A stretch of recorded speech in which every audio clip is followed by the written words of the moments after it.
कांचन गौरांगे राधे वृंदावनेश्वरी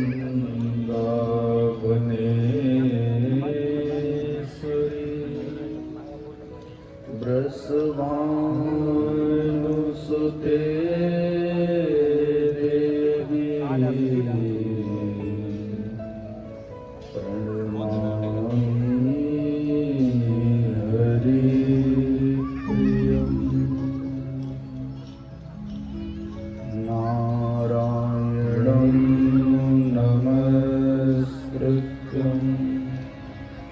नरं चैव नरोत्तमं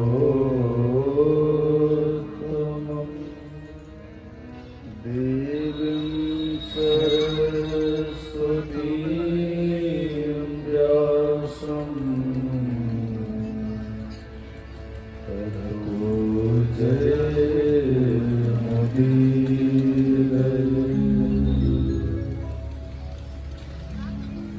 हनुमन्तं महावीरं वायुतुल्यपराक्रमं मम कार्यार्थमागच्छ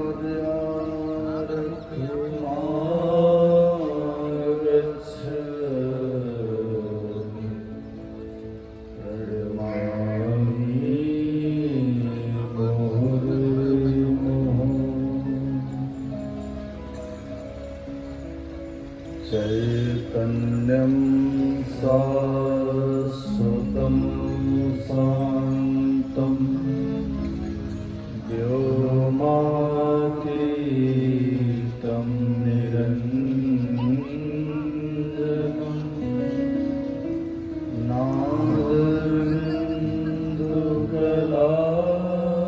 नादबिन्दुकलातीतं तस्मै श्री गुरुवे नमः। सर्वे भवन्तु सुखिनः सर्वे सन्तु निरामयाः सर्वे भद्राणि पश्यन्तु मा कश्चित् दुःखभाग् भवेत्। आये हनुमन्त जी कथा करो मति अनुसार प्रेम सहित गाधी धरो तधारू पवन कुमार।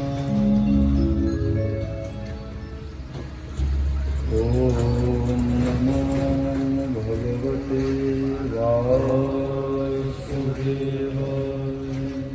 स्वस्ति श्री गणेशाय नमः। सद्गुरु चरण कमलेभ्यो नमः। स्थान नगर देवताय नमः। स्वस्ति श्री पुराण सुत चरण कमलेभ्यो नमः।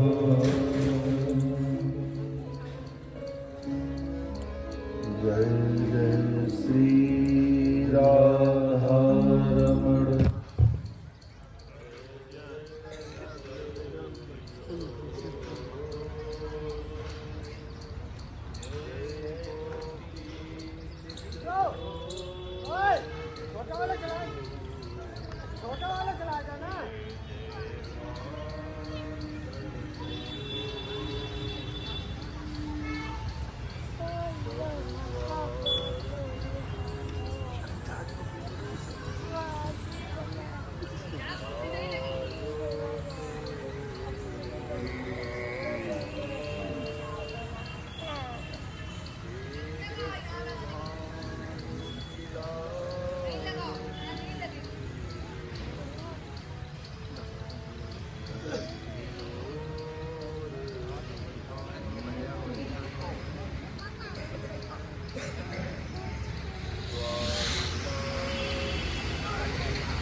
भगवान की जय हो।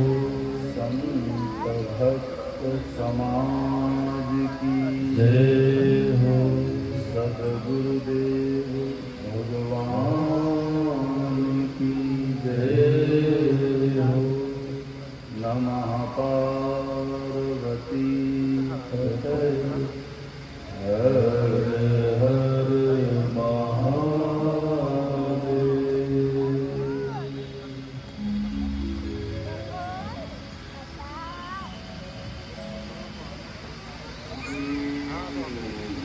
परम आराध्य नंद नंदन यशोदानंदन भगवान श्री हरि, जिनकी पवित्र मधुर कथा आप हम सब भागीरथी के तट पर विराजमान के शहर फरुखाबाद, जहाँ हम सब इस सप्ताह भागवत संहिता का श्रवण लाभ करते हुए आज पंचम दिवस की पवित्र कथा श्रवण करने के लिए विराजमान है। पूज्य नैमिष व्यास पीठाधीश सब श्रीमद जगदाचार्य भगवान के पावन सानिध्य में हमारे श्रीमान सौरभ गुप्ता, बबीता गुप्ता, पंकज गुप्ता, कल्पना गुप्ता, उन्होंने अपने पिता की स्मृति में इस कार्यक्रम का आयोजन कराया। दिल्ली से पधारे हुए उनके इष्ट मित्र और हमारे पूज्य महाराज जी के कृपा पात्र शिष्य, जो यहाँ पर अपने नित्य उपस्थिति ठाकुर जी के चरणों में दर्ज कराते हैं। आज हम सबके मध्य में शहर के बड़े ही सामाजिक व्यक्ति और पूज्य त्यागी जी महाराज कातर वाले श्री महाराज जी के कृपा पात्र शिष्य श्रीमान मनोज कुमार, जो बड़े ही समाज सेवी हैं। हमारे अमर उजाला के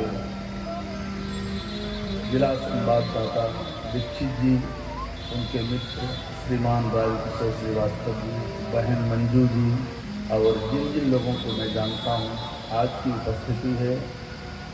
इस सोशल मीडिया पर जो लोग कथा को सुन रहे हैं, ज्ञान गंगा डिवोशनल यूट्यूब चैनल एवं फेसबुक के द्वारा जो लाइव इस कथा को सुनते हैं, शेयर करते हैं, जन जन तक मेरी आवाज़ को पहुँचा रहे हैं, ऐसे हमारे सोशल साइट के सभी भाई बहनों को आपको हृदय से प्रणाम।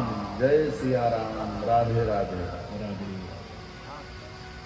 आए पंचम दिवस की यात्रा करें, उससे पूर्व फिर एक बार भाव से हरि नाम संकीर्तन गाएं और फिर पंचम दिवस की पावन यात्रा में प्रवेश करें। उससे पूर्व भाव से भीतर से सब मिलकर के गाएं। कब तुम कृपा करोगे श्री राधे रानी, कब तुम कृपा करोगे श्री राधे रानी, कब तुम कृपा करोगे श्री राधे रानी, कब तुम कृपा करोगे मेरी लाडो प्यारी, कब तुम कृपा करोगे श्री राधे रानी, कब तुम कृपा करोगे, कब तुम कृपा करोगे लाडो प्यारी, कब तुम कृपा करोगे,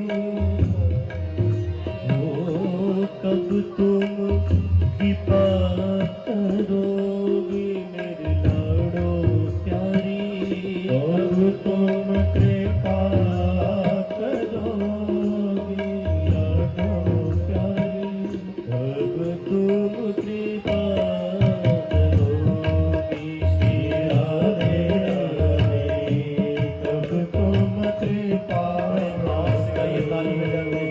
मेरी लाडो प्यारी, कब तुम कृपा करोगे मेरी राधे प्यारी, कब तुम कृपा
अति दुर्गम भव जाल बंध्यो में, अति दुर्गम भव जाल बंध्यो में, अति दुर्गम भव जाल बंध्यो में, अति दुर्गम भव जाल बंध्यो है, अति दुर्गम भव जाल बंध्यो है, अति दुर्गम भव जाल बंध्यो है।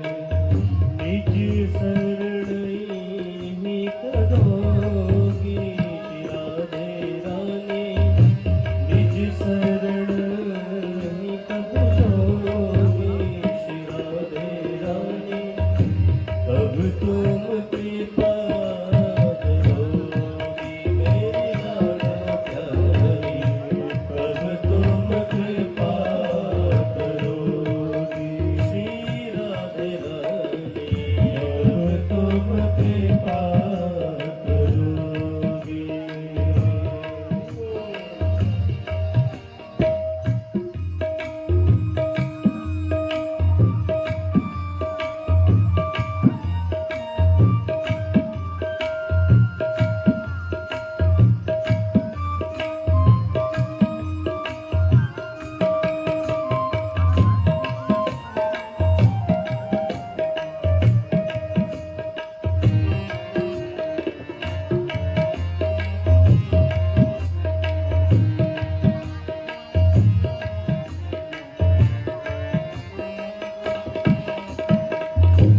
वृंदावन की आस राग दी, वृंदावन की आस राग दी, वृंदावन की आस राग दी, वृंदावन की आस राग दी। ओ वृंदावन की आस राग दी, वृंदावन की आस राग दी। दर्शन कब तुम दोगी श्री राधे रानी, दर्शन कब तुम दोगी ओ लाडो प्यारी, दर्शन कब तुम दोगी मेरी लाडो प्यारी, दर्शन कब तुम दोगी, कब तुम कृपा करोगी राधे रानी, कब तुम कृपा करोगी मेरी लाडो प्यारी, कब तुम कृपा करोगी, कब तुम कृपा करोगी राधे रानी, कब तुम कृपा करोगी लाडो प्यारी, कब तुम कृपा करोगी लाडो प्यारी, कब तुम कृपा करोगी लाडो प्यारी, कब तुम कृपा करोगी श्री लाडो प्यारी, कब तुम कृपा करो ओ मेरी लाडो प्यारी, कब तुम कृपा करो श्री राधे रानी, कब तुम कृपा करो ओ मेरी लाडो प्यारी, कब तुम कृपा करो श्री राधे रानी, कब तुम कृपा करो मेरी लाडो प्यारी, कब तुम कृपा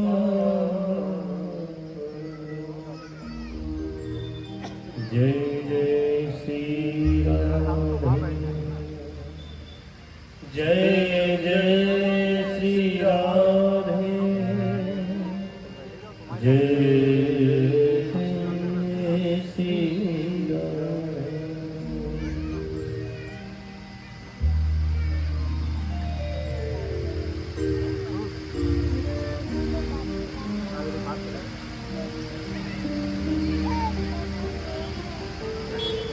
परम आराध्य श्री राधा रमण के साक्षात वांगमयी स्वरूप श्रीमद् भागवत संहिता श्रवण करने के लिए हम सब विराजमान। मंचस्थ विराजमान दूरदर्शन केंद्र के प्रवक्ता ज्योतिष के कुशल विद्वान परम श्रद्धेय पूज्य चरण आचार्य श्री संजीव मिश्रा जी और भगवान श्री कृष्ण का साक्षात स्वरूप भागवत महापुराण के पावन सानिध्य में आप हम सब बैठे हैं। आप हम सब विचार करें कि भागवत क्या है। भागवत श्रवण करके कोई ऐसा कहे कि मैं अमर हो गया, अब मृत्यु नहीं आएगी, अर्थात रिद्धि सिद्धि मिल गई, गाड़ी वैभव मिल गया, मकान मिल गया, पुत्र पुत्रादि मिल गया, कथा का यह फल नहीं है। यह परमहंस संहिता है। इस कथा के सानिध्य में आकर के लोगों के हृदय में उपासना का जागरण होता है, वासना मर जाती है, कामनाएं नष्ट हो जाती है। और भागवत संहिता श्रवण करने के बाद किसी प्रकार की कोई भी कामना शेष रहती ही नहीं। अकामः सर्व कामो मोक्ष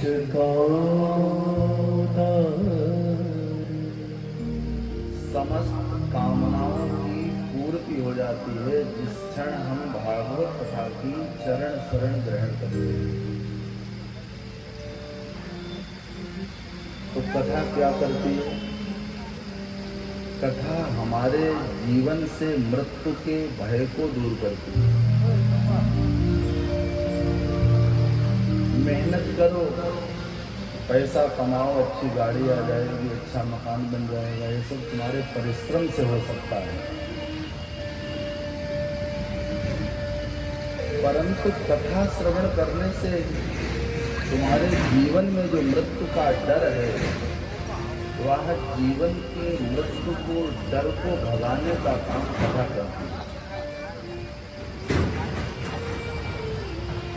संसार का प्राणी, हर एक प्राणी कहीं न कहीं डरा हुआ है।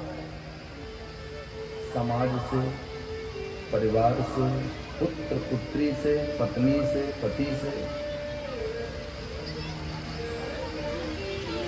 भगवान से ज्यादा हम सबको संसार का डर लगता है कि कहीं बोल रूठ जाएं, कहीं बोल रूठ जाएं, ये न रूठ जाएं।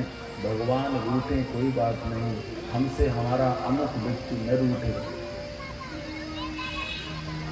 भगवान की कथा में बोले चलो 7 दिन कथा हो रही है, 1 दिन चलेंगे। क्यों? बोले भगवान नाराज हो जाएंगे तो क्या फर्क पड़ेगा। किसी के यहाँ से शादी का कार्ड आया, बोले वहां नहीं जाएंगे तो वो मेरे घर नहीं आएंगे। तो सामाजिक कार्यों के लिए, संसारिक के कार्यों के लिए हम डर जाते हैं। श्रीमद् भागवत का परमहंस श्री सुखदेव जी कहते हैं कि इस कथा को श्रवण अगर आपने श्रद्धा से किया, केवल मनोरंजन बना करके कथा को सुन लिया कि चलो देखें वहाँ कौन कौन आएगा, कैसे लोग आएंगे, ये देखने आए, तो अलग बात है। नहीं तो आचार्य चरण कहते हैं कि सर्व सिद्धांत निष्पन्नम संसार भय नाशनम। 17 पुराण, 4 वेद, 6 शास्त्र, स्मृति, गीता आदि का रस है भागवत संहिता। इसको श्रवण करने से संसार भय नाश हो जाता है। सर्व सिद्धांत निष्पन्नम संसार भय नाशनम, जगत का भय चला जाता है। कितने पीछे रह गए लोग संसार के डर से। कि वो क्या कहेंगे, ये क्या कहेंगे। किसी ने कहा कि सबसे बड़ा रोग क्या कहेंगे लोग। भागवत महापुराण जैसे पवित्र ग्रंथ की चरण शरण में आने पर जीव के हृदय से संसार का भय दूर हो जाता, फिर उसे भगवान का डर लगता। हम ये करने जा रहे हैं, कहीं मेरे ठाकुर जी में रूठें। तो कब होगा जब आप कथा की चरण शरण ग्रहण करें। शास्त्रों में दो बातें बताई गई हैं। जितने भी शास्त्र, जितने भी संप्रदाय, जितने भी संत हुए हैं भारतवर्ष में, होंगे, हैं, इन्होंने एक दो बातें बताई हैं सब पुराणों में, सभी महापुरुषों ने। एक विधि, दूसरे निषेध। शास्त्र संत एक साथ विधि और निषेध का प्रतिपादन करते हैं। अब आपको मालूम होना चाहिए कि विधि किसे कहते हैं और निषेध किसे कहते हैं। जानते हैं आप लोग? शास्त्र और संत विधि निषेध का प्रतिपादन करते हैं। विधि माने ऐसा करो, निषेध माने ऐसा न करो। ये दो बातें बताएंगे। इसी का नाम है विधि निषेधमय। क्या करना क्या नहीं करना, ये हमारे शास्त्र संतों ने बताया। ऐसा करना बोले विधि है, ऐसा नहीं करना ये निषेध है। प्रथम चरित हरि कीरति गाई,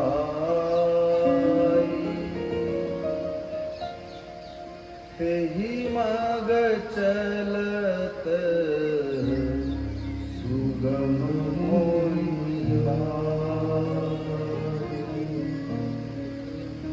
संतों ने, ऋषियों ने यह पद्धति बताई है कि आप हमारे शास्त्र के अनुसार चलो, शास्त्र से जीना सीखो, शास्त्र से मरना सीखो।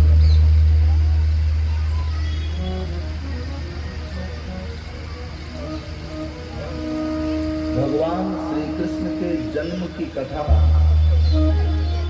परम हंसों के आचार्य श्री सुखदेव जी सुना रहे हैं। गंगा के किनारे राज ऋषि परीक्षित को आचार्य सुखदेव जी कहते हैं, राजन,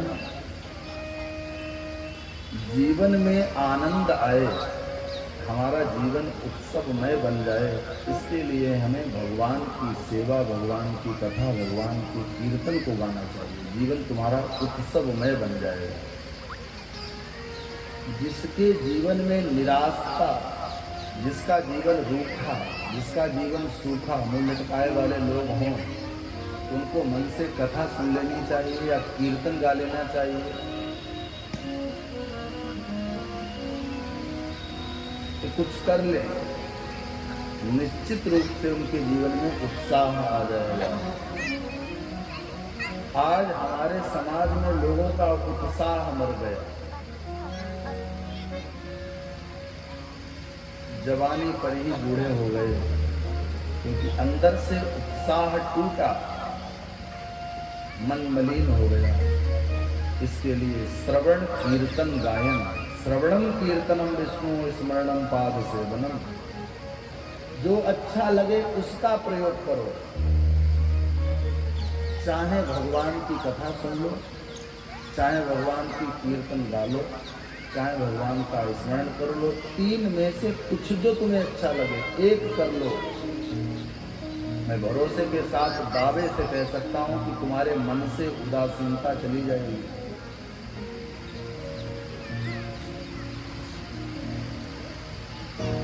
नंद बाबा बुजुर्ग हैं, बूढ़े हैं, परंतु नंद बाबा के हृदय में उत्साह हुआ, क्योंकि नंद जी के घर लाला आया, पुत्र आया। नंदस आत्मज उत्पन्ने जात लाडो आहूय विप्रान वेदज्ञा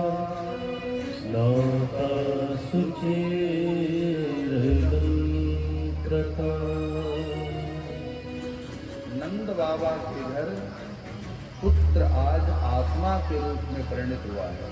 नंद बाबा की आत्मा ही पुत्र बन गई। नंदस आत्मज, आत्मज माने बेटा, आत्मजा माने बेटी। तो नंद बाबा के घर जब बेटा आया तो आह्लादित होने लगे, उमंग से हृदय भर गया, प्रसन्न है।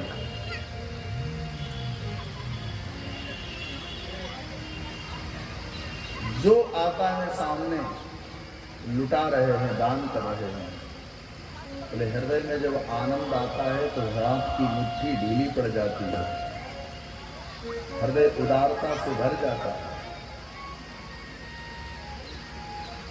नंद बाबा के घर छोरा हुआ, बड़े प्रसन्न हैं। दौड़े दौड़े मथुरा से सुंदर एक आचार्य जी को निमंत्रित किया, महाराज आप मेरे घर आओ और पूजन आदि करा के मेरे घर में शुद्धि कर दो, हमारे घर शुद्ध हो जाए।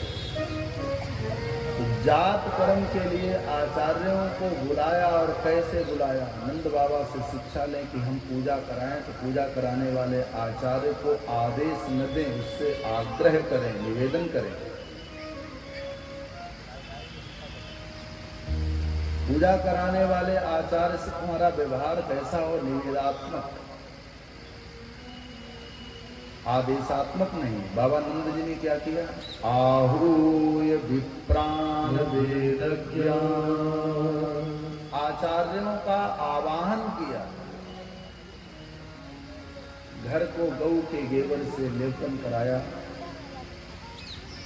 कमल के फूल तोड़ तोड़ के रखे, और आचार्य चरण पधारे हैं। तो कैसे आचार्य हैं? वेदज्ञान, पढ़े लिखे आचार्य, गुरु की सेवा शुश्रूषा करके गुरुकुल में जिन्होंने 20 वर्ष तक वेद का पाठ किया हो, ऐसे आचार्यों को बुलाया।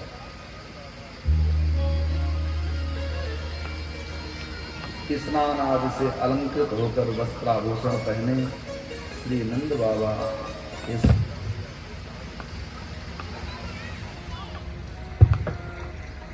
श्री हरि अपने छोटे से शिशु को लेकर और अग्नि को साक्षी करके बैठ गए कि मेरे बेटे का जात कर्म संस्कार करा। आचार्य जी ने हाथ पर ओले अक्षत रखे, अग्नि को साक्षी करके और हवन करा के घर की शुद्धि की, बेटे की शुद्धि की, जात कर्म हुआ। फिर आचार्यों ने कहा बाबा अब तुम शुद्ध हो गए हो, आज से तुम देव पूजा, पितृ पूजा करने के अधिकारी हो। जब तक हमारे यहाँ 11 दिन 10 दिन तक जातक लगता है, तब तक हम पूजा के अधिकारी नहीं होते हैं, जातक और सूतक दोनों में। आचार्यों ने मंत्र की विधि से घर में शुद्धि कराई, जातक को विदा किया और कहा बाबा अब आप सानंद पूर्वक देव आराधना कर सकते हो, देवी देवताओं की पूजा कर सकते हो। बाबा नंद ने फिर आचार्यों के साथ पूजन प्रारंभ किया। तो सबसे पहले नंद बाबा ने अपने पितरों की पूजा की। कारयामास विधिवत पितृदेवा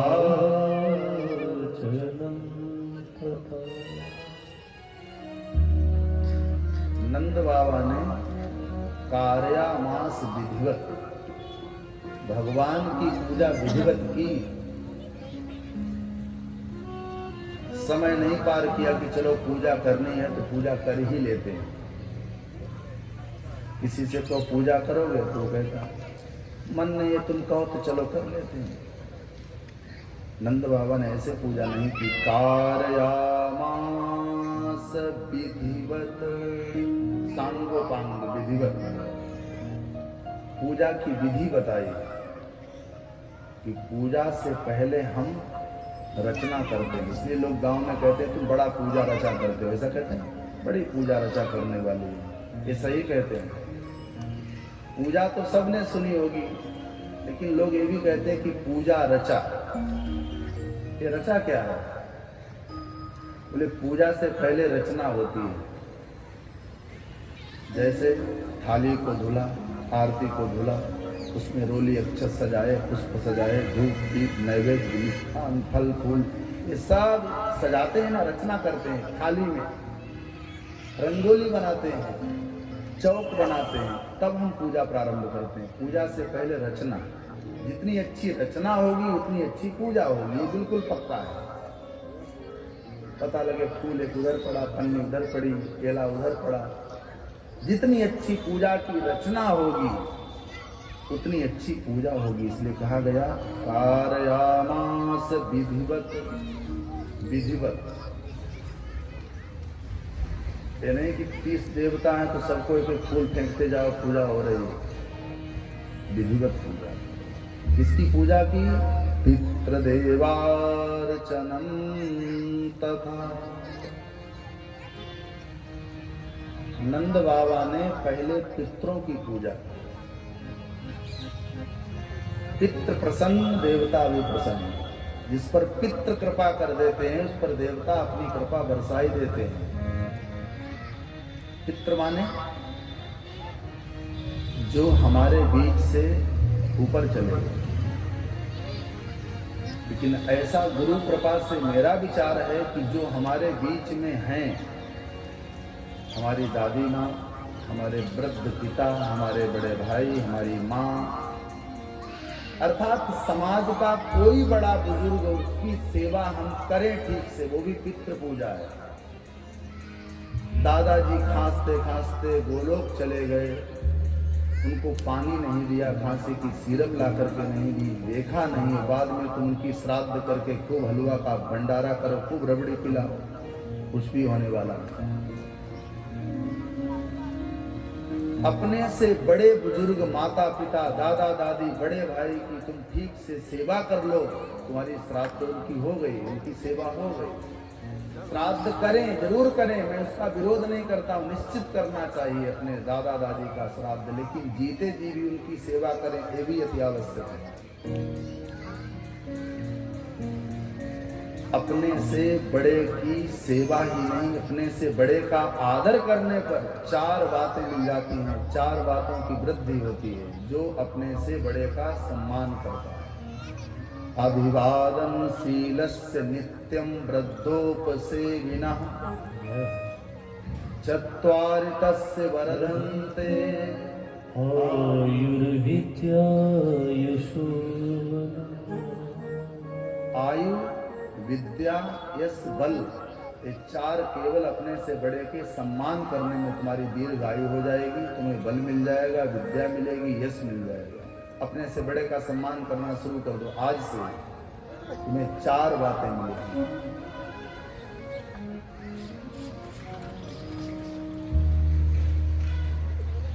बड़े के सम्मान में खड़े हो जाना भी आदर है।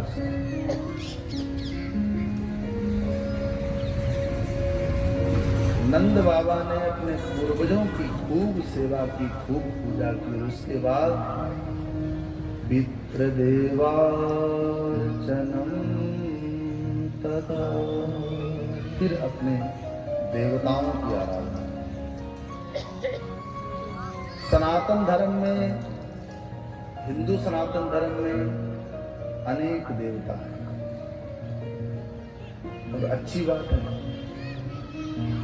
हमारे सनातन धर्म से दूर रहने वालों ने कहा नहीं, हिंदू सनातन धर्म किसी काम का नहीं, इसमें बहुत से देवता हैं। हमारे यहाँ एक ग्रंथ, एक पंथ, एक संत, यहाँ अनेक ग्रंथ, अनेक संत, अनेक पंथ। कैसा हिंदू सनातन धर्म? अन्य धर्मों में एक बाइबल, कुरान, सनातन धर्म में तो बहुत है। बोले किसी काम का नहीं। अरे भैया, सनातन धर्म में हमारे शास्त्रों में आदि शंकराचार्य ने संत परंपरा में इतने विकल्प दिए कि रामचरितमानस पढ़ते पढ़ते ऊब जाओ तो गीता पढ़ना, गीता पढ़ते पढ़ते परेशान हो जाओ, भागवत सुनो, भागवत में समझ में आए शिव पुराण, देवी पुराण, कुछ भी। हनुमान जी की पूजा करते करते मन थक जाए, दुर्गा जी की शंकर जी की, राम कृष्ण किसी की, गंगा की किसी की उपासना कर सकते हैं, वहां विकल्प ही नहीं है। तुम बाइबल पढ़ रहे हो तो बाइबल ही पढ़ो, तुम्हारा मन उबे फिर भी बाइबल पढ़ो। जैसे किसी को रोज दाल खिलाई जाए, विकल्प ही नहीं है, दाल खाओ दाल खाओ दाल खाओ, मन उब जाएगा। कहेंगे कि सब्जी सब्जी तब खाओगे जब सब्जी का विकल्प होगा, सब्जी का विकल्प ही नहीं है तो दाल ही खाओ।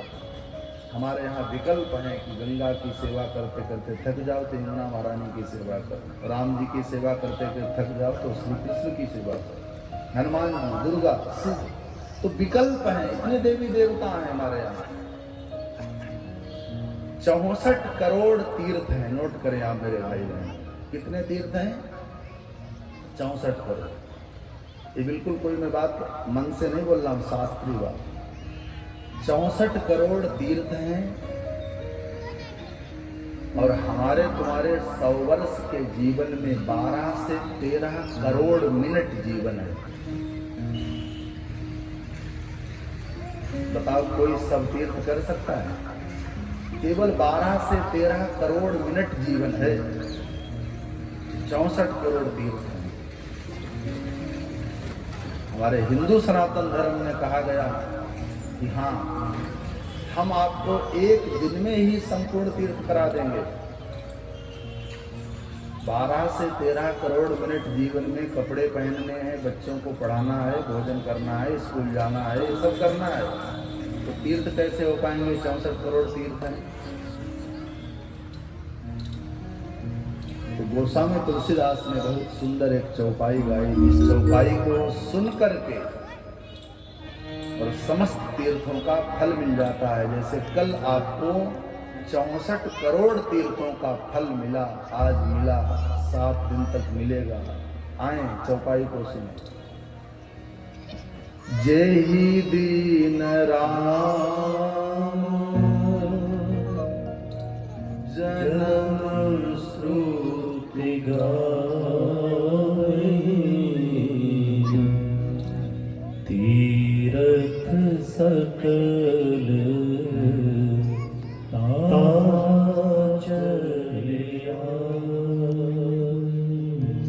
जिस दिन राम या कृष्ण के जन्म का चरित्र वक्ता गाता है, गोस्वामी तुलसीदास कहते हैं उस दिन ब्रह्मांड के संपूर्ण तीर्थ चल करके आ जाते हैं।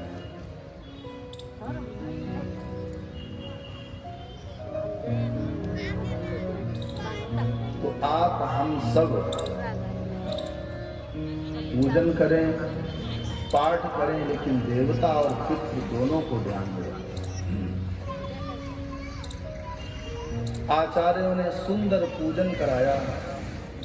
आचार्य जब जाने लगे तो नंद बाबा ने दक्षिणा देनी शुरू की कि भैया आचार्य जी, आपने बड़ी मेहनत की, बड़ी सुंदर पूजा कराई, अब दक्षिणा दे दो। आचार्यों ने कहा कि दक्षिणा तो मांगते ही नहीं है, तुम्हारी जो श्रद्धा बने वो दक्षिणा दे दो। आचार्य कभी दक्षिणा नहीं मांगता। आचार्य को दक्षिणा मांगना भी नहीं चाहिए, लेकिन कुछ जगह ऐसी स्थितियां आ गई जो लोग दक्षिणा पहले तय करने लगे, मजबूरियां हो गई। पता लगा गेस्ट हाउस वाले को 2 लाख देने हैं, देंगे। कपड़े वाले को 5 लाख देने हैं, ज्वेलरी वाले को 20 लाख देने हैं, डीजे वाले को कितने देने हैं। आचार्य जी मांगते नहीं, उनको 200 रुपये पकड़ा दिए। उनके भी बच्चे हैं, उनके भी घर है, उनकी भी गाड़ी है, उनको भी कपड़े की आवश्यकता है। बेचारे एक बार तो चले गए, लेकिन दूसरी बार जब आएंगे तो कहेंगे भैया इतने चाहिए। लेकिन नंद बाबा के यहाँ आचार्यों ने कुछ मांगा नहीं, परंतु बाबा नंद क्या क्या दे रहे हैं आप ध्यान से सुनो। धेनु नाम न्यूते प्रागा विप्रभ्या समलं कृते, तिलाद्रीन सप्तरत्नो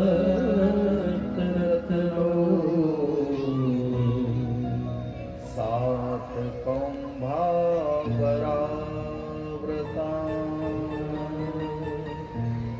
सुंदर सुंदर सुंदर गायों का दान किया।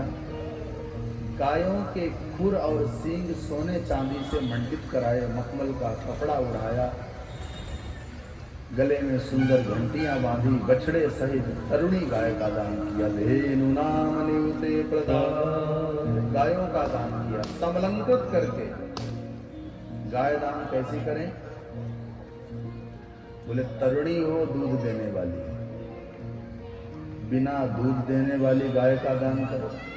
हमारे आश्रम पर ऐसे लोग आते कहते महाराज ये गाय दान करो। हम लोग पूछते हैं कि कितना दूध देती है? बोले दूध देती तो घर में भी पीने वाले थे, इसने दूध देना बंद कर दिया, लात मारना शुरू कर दिया। मैं कहा चलो बाबा जी को दे आओ।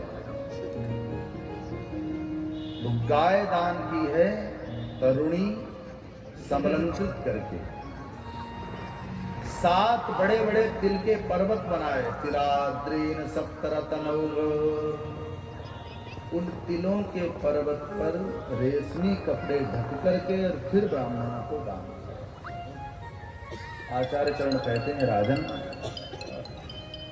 सौमंगल्य गिरो विप्रह सूत मागध वंदिना। नंद के लाला भयो यह समाचार जब सूत मागध बंदी जनों ने सुनी तो दौड़ दौड़ करके आए, बिरदावली गाई, तुम्हारा लाला चिरंजीवी भव, तुम्हारा लाला दीर्घायु भव, खूब आशीर्वाद दिए। जो ब्रज की ब्रजबटुएं, ब्रजांगनाएं, ब्रजबधुओं ने सुना कि नंद के घर लाला भयो, तो ठाकुर जी की सखियां, अष्ट सखी ललिता, चंद्रावली, श्रीदेवी, भूदेवी, सुदेवी, ये ठाकुर जी की अष्ट सखियां। और भगवान श्रीहरि की जितनी भी लीलाएं आप सुनेंगे कल परसों, उन सब लीला की मालकिन है श्री ललिता जी। ठाकुर जी की सखियों में अष्ट सखी राधा रानी की दासी ललिता जी ही ठाकुर जी की प्रत्येक लीला की मालकिन है। हर लीला की चाबी ललिता जी के पास रहती है। ललिता ही श्रीधाम वृंदावन में स्वामी श्री हरिदास जी बनकर के आए, जिन्होंने वृंदावन और बांके बिहारी को प्रकट किया। आज समय मिला कथा में तो सुनाएंगे, नहीं तो कल। ललिता ही स्वामी हरिदास बनकर के आए, जिन्होंने अपनी सेवा से वृंदावन को प्रकट किया और वृंदावन में रहने वाले श्री बांके बिहारी को निकुंज में प्रकट किया। ललिता ने कहा, चंद्रावली बहन, मैंने सुना है महामना ब्रजराज नंद के घर छोरा भयो, चलो बधाई देने नहीं चलोगी? चंद्रावली कहती, बहन 1 मिनट रुको, हम थोड़ा नहा लें, अभी हम गोबर थाप करके आएंगे। हाथों में गोबर लगा, क्योंकि ब्रज की बहू है, ब्रज की बड़ी बेटी, छोटी छोटी कन्या। जैसे शहर में लोग अधिकांश तैयार रहते, हमारे राम जी जब आए थे अयोध्या में तो राजकुमार है, राजाओं का घराना है, वहां सब लोग तैयार रहते हैं। लेकिन वृंदावन में जब ठाकुर जी आए तो ब्रज के गोकुल की गोपियां अवसर पर तैयार होती हैं। जैसे गांव जाओ, किसी से कहो चलो दिल्ली चलना है, तो वो कहेंगे कि रुको थोड़े कपड़े बदल लें, वो तैयार होना। शहर में किसी से को दिल्ली चले तो हर समय तैयारी रहता, चलो चल देगा। ऐसे ब्रज की वधुएं समय पर तैयार हो रही। ललिता, चंद्रावली, श्रीदेवी, सुदेवी, भूदेवी, जिन राधा रानी की अष्ट सखियों ने सुंदर श्रृंगार किया, लहंगे पहने, कानों में कुंडल धारण किए, होठों पर लालिमा लगाई, काजल लगाया, संपूर्ण अंगों को सजा करके बुलावा करने के लिए जा रही हैं, तो बधाई लेकर के जा रही हैं। गोप्या समृष्टमंडिकुंडल निष्कंठया चित्रांबरापति शिखाच्युतमाल्यवरसः नंदालयं सवलया व्रजतीरेणु व्योलोक कुंडल पयोधर हार शोभा। हार शोभनीय हो रहा है, कानों के कुंडल बज रहे हैं, बड़े बड़े लहंगे पहने, बेला चमेली के पुष्प चोटी में गूंथे। नंदालयम सवलयम, नंदालय की ओर जा रही है, नंद भवन की ओर चल रही है। एक समूह बना। सुखदेव जी ने जो कथा कही वो पढ़ करके नहीं कही, सुन करके कही। आंखों के सामने जो दिखाई पड़ रहा था, परमहंसाचार्य जी उसी चित्रण को देखकर कथा का वर्णन कर रहे हैं। सब अष्ट सखियां समूह बना करके आई और नंद भवन के द्वार पर आवाज दी, यशोदा यशोदा बधाई हो। भाई हो। यशोदा ने भी अंदर से आवाज दी, अरे बहन बधाई हो बधाई हो। अब कितनी सुंदर वो ब्रज की क्या महिमा रही होगी। समस्त गोपांगनाएं घर में जाकर यशोदा को बधाई देती हैं। बिछावन बिछाई गई और ढोलक मृदंग झांझ लेकर के पखावत लेकर के बैठ गए हैं ब्रज की कुमारी कन्याएं।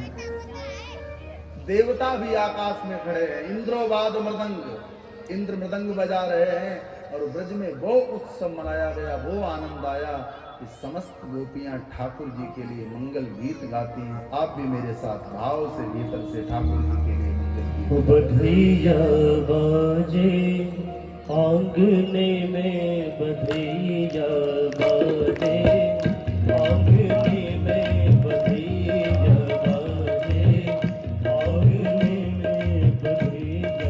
आइए बड़े भाव से। आंगने में बधैया बाजे, बधैया बाजे, बधैया बाजे, बधैया बाजे, बधैया बाजे, बधैया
जग नहीं बोला जग मांगने में बधैया बाजे आंगने में बधैया बाजे आंगने में बधैया बाजे बधैया बाजे बधैया बाजे बधैया बाजे आंगने में बधैया बाजे आंगने में बधैया बाजे।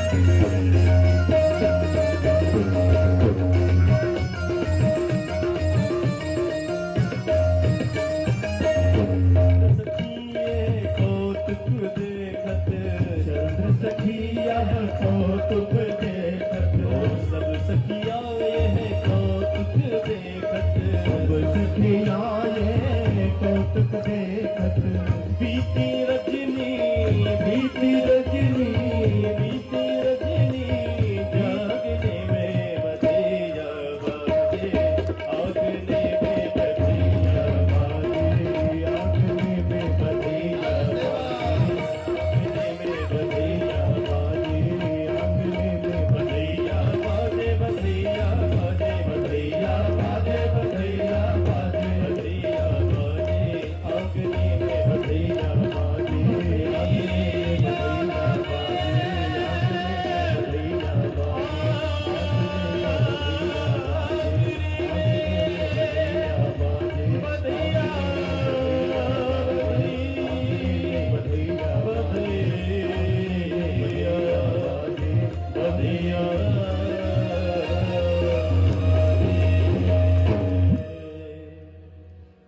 बधैया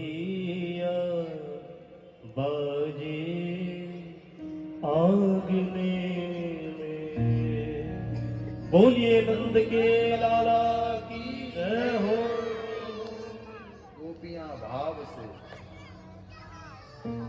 बधाई गाती हैं और बधाई लुटाती हैं। उत्सव का असली स्वरूप यह है कि हम बधाई गाएं और बधाई लुटाएं। दो बातें होती हैं ना, आनंद जब आता है तो आदमी आनंदित तो होता ही, लेकिन आनंद आया इसका प्रमाण क्या? बोले प्रमाण ये कि जो हाथ में आएगा वो दे देगा। आनंद के अभाव में एक एक शब्द को आप सुने नहीं पी जाएंगे। आनंद के अभाव में मनुष्य लूटता है और आनंद के भाव में मनुष्य लुटाता है। दो प्रकार के लोग होते हैं, एक लूटने वाले, एक लुटाने वाले। नंद बाबा इतने प्रसन्न हुए कि नंद दियो इतनो वसुदेव कुबेर की मति गौरी। इतना कुछ दिया कि कुबेर जो धन के मालिक हैं उनकी भी मति चकरा गई। कहां से पूत सपूत जयो यशोदा को, इतनी सुन के वसुदा सब दौड़ी। देवन के आनंद भया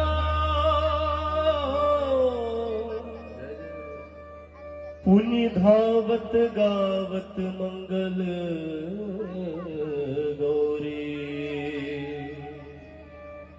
नंद कछूत नो जो दियो घनश्याम कुबेर कीमत बौरी।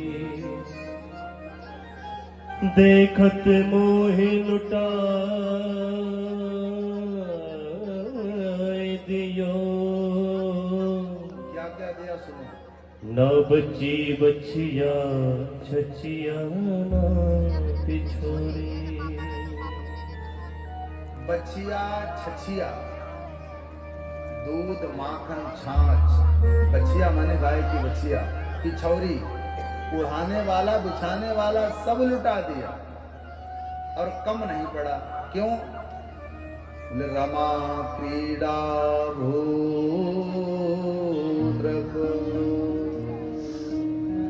साक्षात भगवती बैकुंठ की मालकी लक्ष्मी आ गई थी वृंदावन में, तो संपत्ति की कमी ही नहीं पड़ी। लक्ष्मी आए तो घर में कोई कमी पड़ती नहीं है, लेकिन यहाँ लक्ष्मी आई है तो दो प्रकार से आई है। नारायण के साथ लक्ष्मी आई है। लक्ष्मी हमारे घर में आए तो ठाकुर जी के साथ आए, क्या मिलेगा? ठाकुर जी के साथ लक्ष्मी जी आएंगी तो यश कीर्ति सद्बुद्धि देकर के जाएंगी, और अकेली आएंगी तो भैया विपत्ति कला ये सब देकर जाएंगे। लक्ष्मी के दो वाहन हैं, एक गरुड़, दूसरा उल्लू। भगवान श्री ठाकुर जी के साथ जब लक्ष्मी आती हैं तो गरुड़ पर बैठ कर आती हैं, सद्बुद्धि देती हैं, सद्गति करती हैं। और अकेले आती हैं तो अकेले लक्ष्मी का वाहन है उल्लू। आती हैं उल्लू पर, जाती हैं तो उल्लू बनाकर। इसलिए दो बातें कही गई हैं। लक्ष्मी का एक और नाम है, शायद सुना होगा, दौलत। दौलत का 2 लाख। लक्ष्मी जब आती है ज्यादा घर में तो 1 लाख सीने पर मारती है तो आदमी अकड़ के चलता है कोई हमारे जैसा? तो जाती है तो 1 लाख पीछे से मारती है, झुक जाता, गिर जाता, अरे ये क्या हुआ? इसलिए उसका एक नाम है दौलत, 2 लातें मार के काम करती है। इसलिए नारायण के साथ लक्ष्मी वृंदावन में आई है, इसलिए संपत्ति की कमी नहीं पड़ी। नंद बाबा ने सब कुछ लुटाया। कब दिन होता है कब रात होती है इसका पता ही नहीं चलता। बीती रजनी ठाव ने, नाचने गाने में रात बीत गई, क्योंकि उत्सव की रात बड़ी होने पर भी छोटी लगती है। 5 दिन कब पूरे हो गए पता चला। प्रेम से को राधे राधे। आज 5वां दिन पूर्णता की ओर जा रहा है। हमारे जवान परिवार घर के लोग हैं, सदस्य हैं, ये कह रहे थे कैसे कथा होगी, क्या होगा, 5 दिन हो गए। ठाकुर जी का काम ठाकुर जी ही कराते हैं, बिहारी जी का काम बिहारी जी ही तो कराते हैं। हम लोग कौन करने वाले? हम न कहने वाले न आप सुनने वाले। भगवान कृपा करते हैं, बुलाते हैं, भगवान कृपा करते हैं तो आप सुन लेते हैं। नंद के यहाँ उत्सव मनाया गया। नंद बाबा मथुरा गए, कंस का कर चुकाया, वसुदेव जी से कारागार में मिले और घर आए हैं तो कंस ने अपने काल को मारने के लिए पूतना नाम की राक्षसी भेजी। ठाकुर जी ने पूतना का स्तनपान करते हुए पूतना का अंत कर दिया। मारने आई पूतना को भी ठाकुर जी ने दूध पी करके गोलोक दे दिया। भगवान से ज्यादा और कौन दयालु हो सकता है? भगवान को जो मारने आए उस मारने वाले को भी भगवान ने माँ के समान लोक दे दिया। कौन ऐसा और दयालु हो सकता है? इसलिए आचार्य सुखदेव जी कहते हैं, कंबा दयालुम शरणम ब्रजेम। भगवान से बढ़िया और कोई संसार में रिश्ता बनाने योग्य नहीं है, क्योंकि भगवान दयालु हैं, करुणा का हृदय है। वो कभी किसी के द्वेष नहीं देखते, वो कभी किसी के अवगुण नहीं देखते, क्योंकि ठाकुर जी हमारे गुणमय हैं।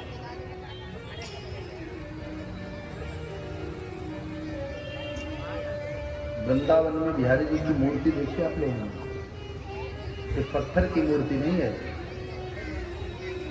जैसे हमारे तुम्हारी तरह सांस चलती है ऐसे सांस चलती है, हड्डी नहीं है।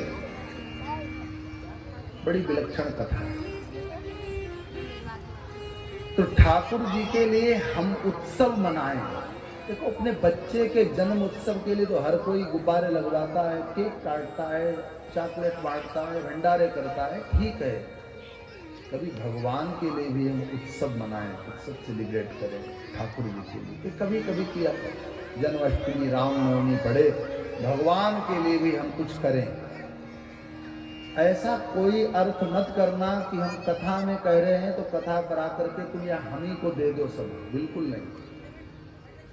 हाँ, समय समय पर आप घर से निकलो, कोई ठंड में ठिठुर रहा है, अपनी साल उड़ा दो, तुम्हारा धर्म हो गया।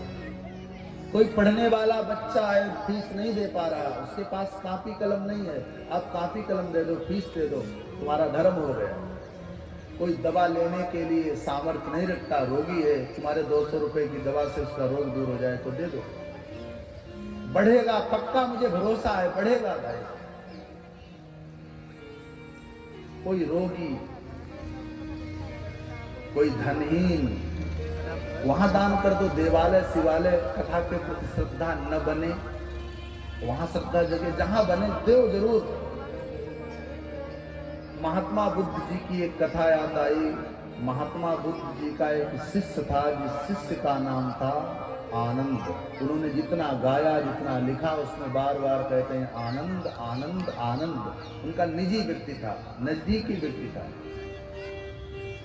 एक बार आनंद और महात्मा बुद्ध भिक्षा मांग रहे थे। महात्मा बुद्ध कौन थे? राजा थे, सम्राट थे।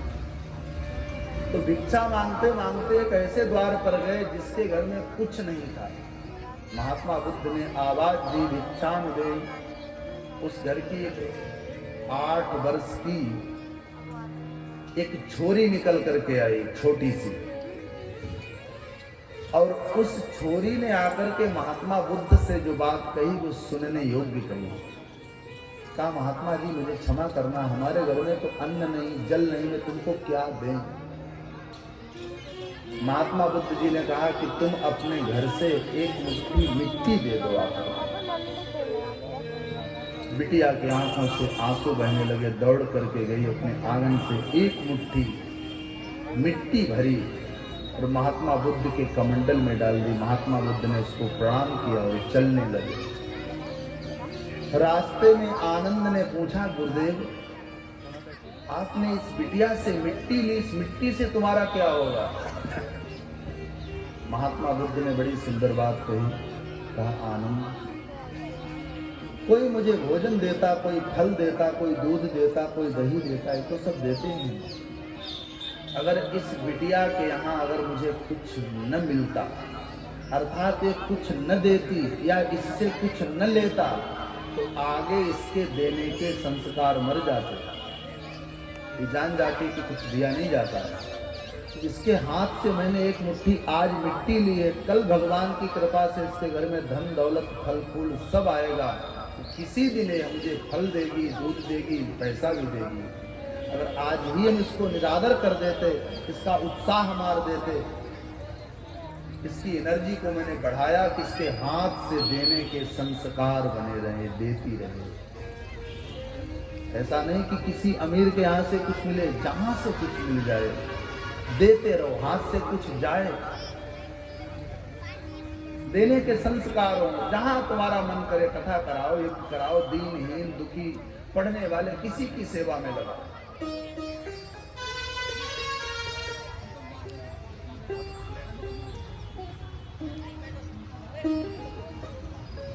परिणाम बड़े अच्छे आते हैं। कभी आप घर में बैठा करो और हम आपको आपकी घर की बात बताएं, सबके घरों की कहानी बता रहा हूं। संडे के दिन नहाओ, बढ़िया चाय नाश्ता करो और एक कॉपी लो। फिर उस कॉपी पर 3 कॉलम बनाओ। एक कॉलम में लिखिए अति आवश्यक, ये करके देखना कभी। दूसरे कॉलम में लिखिए आवश्यक, तीसरे कॉलम में लिखिए अनावश्यक। क्या क्या बताया आप दोहराइए। अति आवश्यक, आवश्यक, अनावश्यक। फिर बैठ करके देखो कि हमारे घर में अति आवश्यक क्या क्या है, उसकी लिस्ट बनाओ। फिर आवश्यक क्या है, उसकी लिस्ट बनाओ। तीसरे कॉलम में अनावश्यक, खाली डिब्बे, कार्टून, बहुत सा अनावश्यक घर में भरा होता है, उसको लिखो, निकालो। अति आवश्यक रोक लो, आवश्यक रोक लो, अनावश्यक ऐसे को दे दो जो अनावश्यक तुम्हारी वस्तुएं उसके लिए अति आवश्यक बन जाए। हमारे लिए अनावश्यक है लेकिन उसके लिए अनावश्यक नहीं, अति आवश्यक बन जाएगी। तुम्हारा धर्म हो गया, तुम्हारा पुण्य हो गया, तुम्हारा दान हो गया। तो लक्ष्मी की कृपा होगी। नंद बाबा ने इतना लुटाया लेकिन कुछ कम नहीं पड़ा। और आज भी वृंदावन का ऐसा प्रताप। अभी हम 7 की कथा करके आए, खूब बढ़िया से परिक्रमा में मैंने दर्शन लोगों के किए। कोई वहां उदास नहीं, कोई रोता ही नहीं, सब प्रसन्न है। कहते हैं ठाकुर जी हैं, ठाकुर जी हैं, मस्त रहते ब्रजवासी। तो भगवान की कृपा ही है।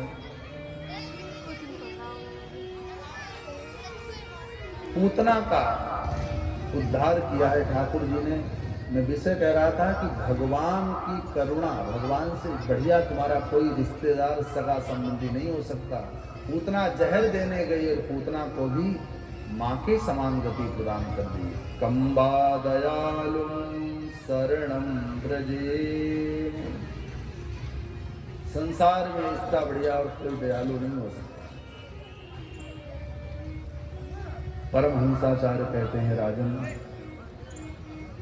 जब कंस को मालूम हुआ कि हमारे काल इतने बलवान हैं जिन्होंने पूतना जैसी राक्षसी को भी मार दिया, तो कंस की नींद उड़ने लगी।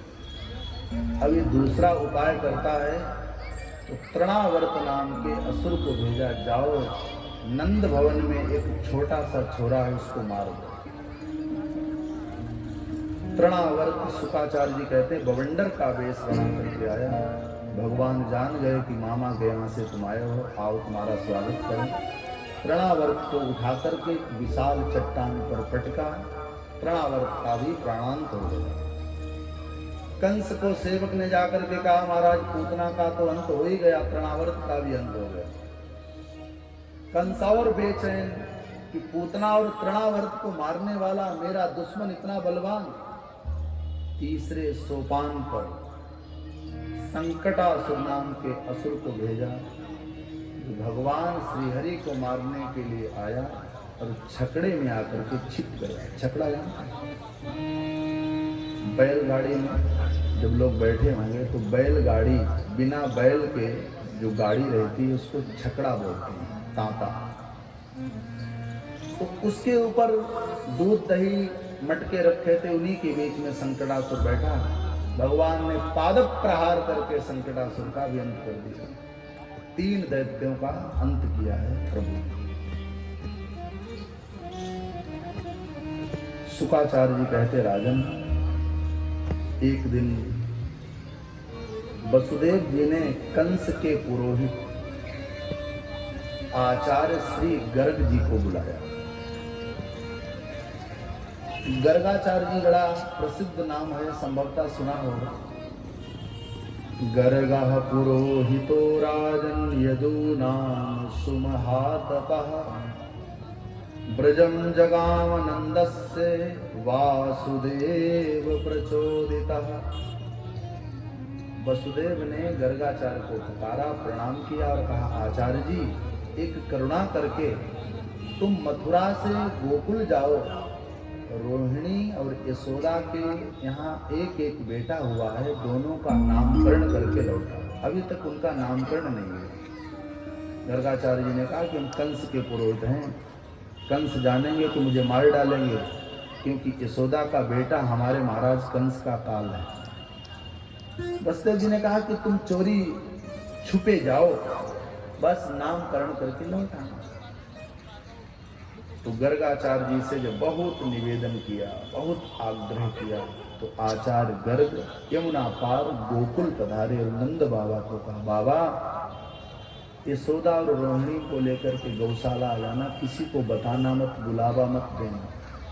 हमें वसुदेव जी ने भेजा है तुम्हारे छोरों का नामकरण करने के लिए। अच्छा बाबा, वसुदेव जी ने भेजा, प्रणाम किया, गौशाला चला। श्री नंद बाबा आचार्य गर्गा जी आचार्य को गौशाला लाए और फिर दौड़े दौड़े घर आए। ए देवी यशोदा, रोहिणी सुन, जल्दी से चल, गर्गाचार्य जी आए, अपने बेटों का नामकरण करा लें, अब बेटे हमारे सयाने हो गए। यशोदा और रोहिणी अपने अपने बेटों को लेकर के गौशाला केवल 6 लोग हैं। गर्गाचार्य जी, नंद बाबा, यशोदा, रोहिणी और उनके एक एक बेटा। रोहिणी का छोरा और यशोदा का छोरा, यशोदा रोहिणी 4, गर्गाचार्य जी 5, नंद बाबा 6 लोग गौशाला में एकत्रित हुए।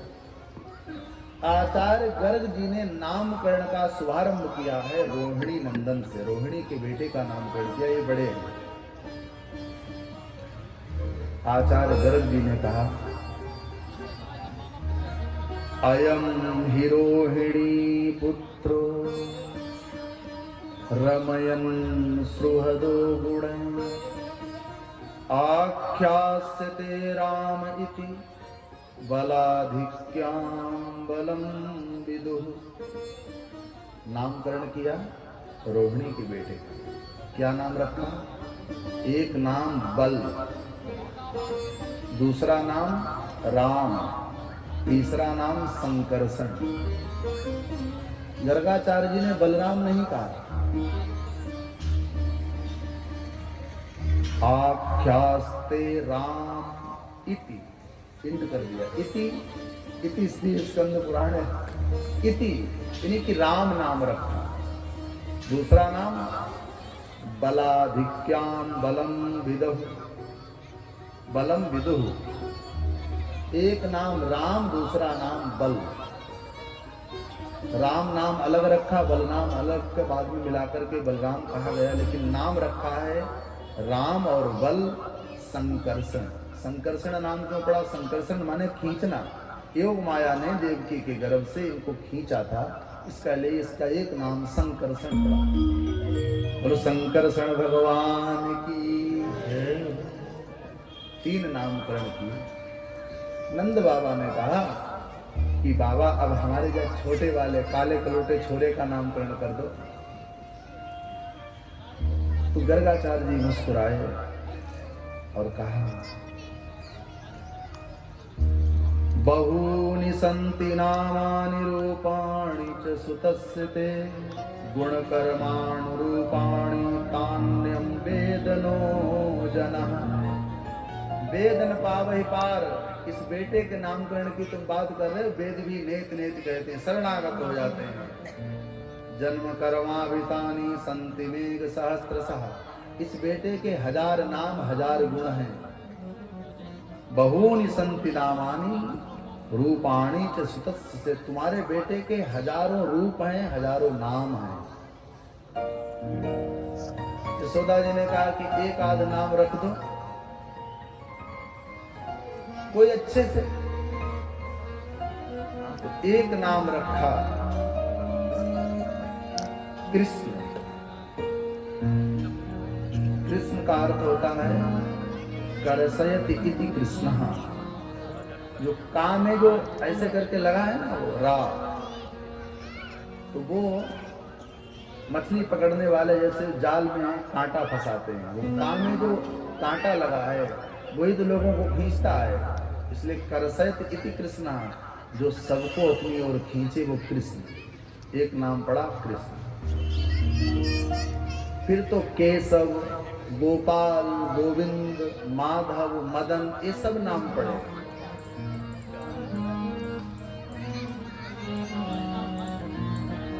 नामकरण होने के बाद आचार्य गर्ग जी ने कहा, बाबा एक बात कहें। तस्मानंदास्योयं ते नारायण समो गुणः। हे नंद बाबा, जो तुम्हारा छोरा है इसके गुण कैसे हैं? बोले नारायण समो गुण।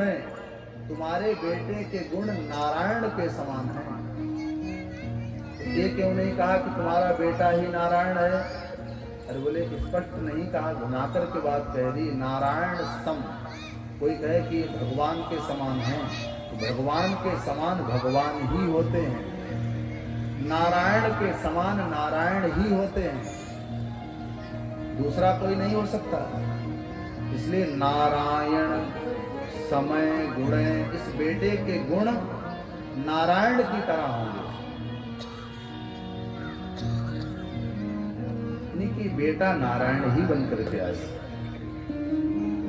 भगवान की अब लीला गाई है परमहंसाचार्य श्री सुखदेव जी ने कि ठाकुर जी घुटनों के बल चले और हाथ के बल चले। जैसे छोटा बच्चा घुटनों के बल चलता, हाथ लगा लगा करके, ऐसे कन्हैया ने धीरे धीरे चलना शुरू किया। यशोदा ने कहा रोहिणी से कि बहन एक बात बता, गर्गाचार्य जी इतने कठिन नाम रख करके गए, कृष्ण संकर्षण, हम गांव की पढ़ी लिखी नहीं, हम कैसे इन बालकों को बुलाऊंगी? संकर्षण कृष्ण हम नहीं कह पाए।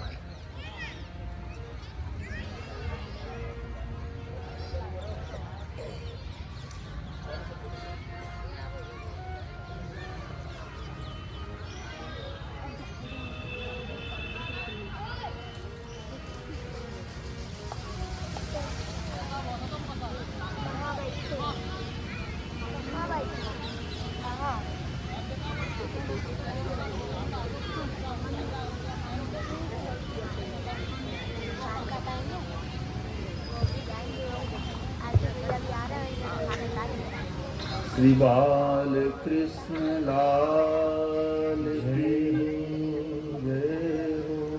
ठाकुर जी का नामकरण हुआ। यशोदा ने कहा कि हम कृष्ण और संकर्षण तो नहीं कह पाएंगे। बोले एक का नाम कलुआ और दूसरे का नाम बलुआ, सरल नाम रख लिए। यशोदा रोहिणी के दे कलुआ है बलुआ, इधर आओ, कलुआ बलुआ कह करके पुकारने लगी। कलुआ बलुआ क्या कर रहे हैं? घुटनों के बल हाथ लगा लगा करके घसीटा मार मार के चल रहे हैं। दर्शन किया है आचार्य सुखदेव जी ने। और जैसे ही घर से बाहर निकलने के लिए हमारे ठाकुर जी चले हैं तो नंद भवन की इतनी मोटी सी चौखट, पहले चौखट होती थी, अब चौखट ही खत्म। वास्तु शास्त्र के हिसाब से द्वार में 4 भुजाएं होती थी। हमारे आचार्य जी तो वास्तु शास्त्र के बड़े ही विदेशों तक जाते थे। अब लोगों ने जानबूझकर 3 भुजाओं का गेट लगा दिया। नंद भवन की इतनी मोटी सी दहलीज पर ठाकुर जी चढ़ तो गए, लेकिन इतनी ऊंची दहलीज है कि वो उतर नहीं पा रहे, दहलीज पर टंगे हुए। नारद जी वीणा बजाकर खुश हो रहे हैं कि धन्य है नंद बाबा जिनकी चौखट पर साक्षात